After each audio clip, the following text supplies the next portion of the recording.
Kalian, saya kira ini bisa dikatakan baru ujung dari kerugian bangsa dan negara kita. Baru ujung. Penyimpangan seperti ini sudah berjalan belasan tahun bahkan puluhan tahun.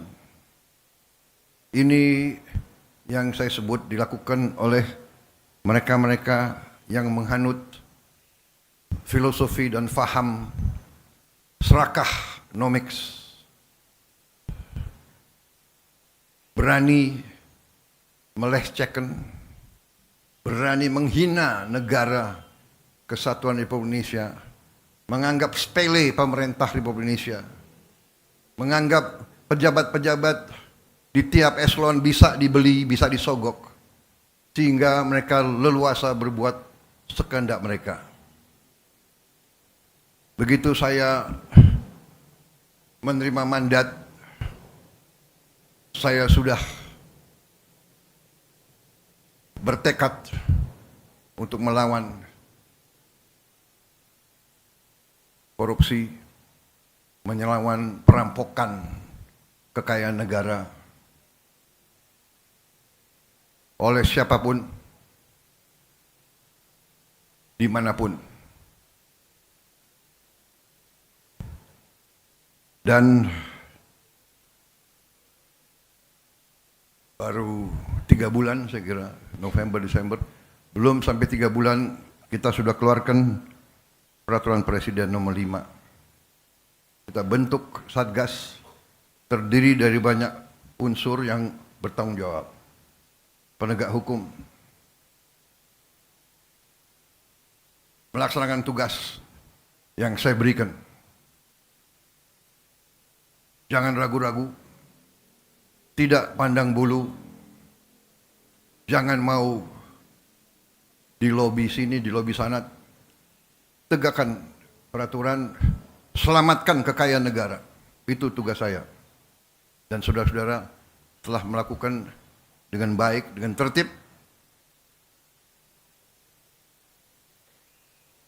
dengan sesuai ketentuan, sesuai hukum.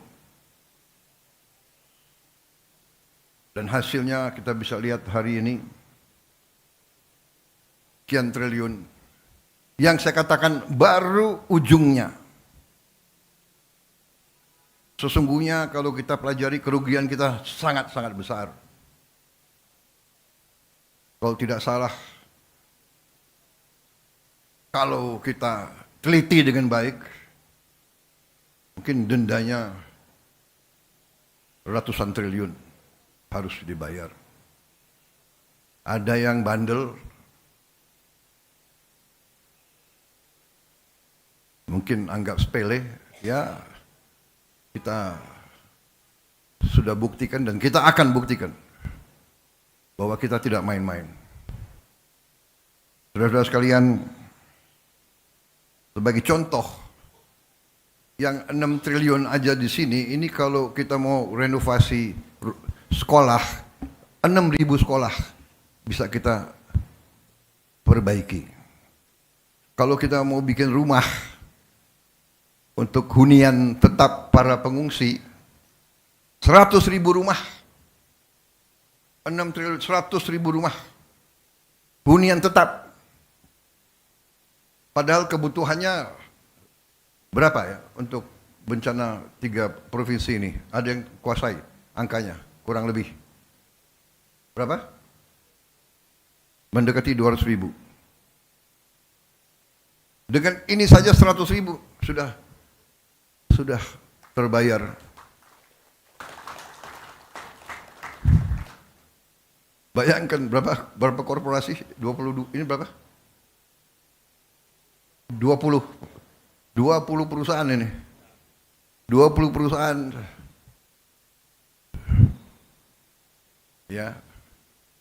Ingkar, tidak mau memenuhi kewajiban mereka yang bisa menyelamatkan hidupnya 100.000 saudara-saudara kita. Dan ini baru ujungnya. Saudara-saudara, waktu saya dilantik, saya sudah katakan, saya ajak bangsa Indonesia untuk berani menghadapi kekurangan, berani menghadapi kenyataan, walaupun pahit, untuk kita survive sebagai bangsa. Saudara-saudara, berkali-kali saya katakan, negara itu ibarat badan manusia. Kekayaan, uang dan segala kekayaan itu ibarat darah. Kalau badan manusia tiap hari bocor, sekian cc, di ujungnya badan itu kolaps, mati. Negara sama. Di ujungnya kekayaan kita bocor, dirampok, dicuri, laporan palsu, under invoicing, pejabat disogok,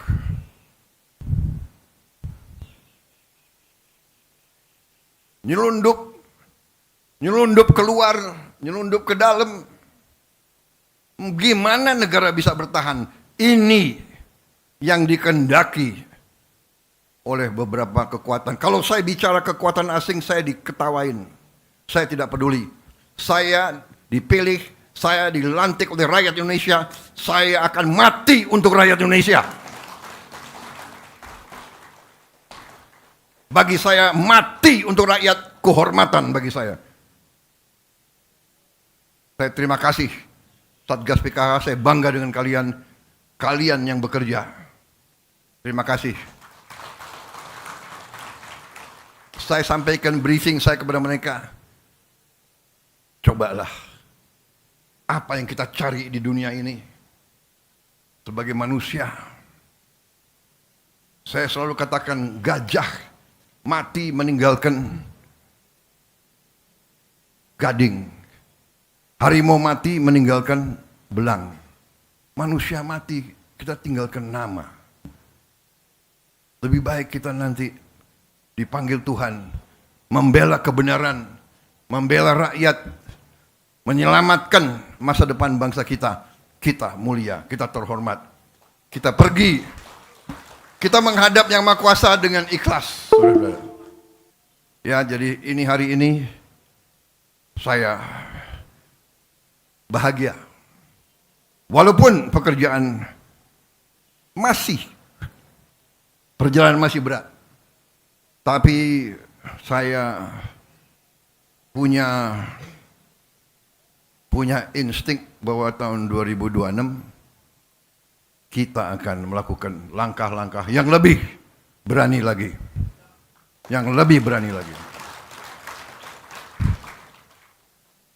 Kita sekarang sudah istilahnya kepalang tanggung, ya. Benar enggak? Mau mereka apakan? Mau mereka bayar siapapun, memfitnah kita, ya, menjelek-jelekan kita, mengatakan ini, enggak ada masalah. Kita kerja terus untuk rakyat, dan rakyat merasa dan melihat apa yang kita kerjakan. Kita akan selamatkan kekayaan negara dengan tidak ada keraguan-keraguan. Download Tribun X sekarang. Menghadirkan lokal menjadi Indonesia.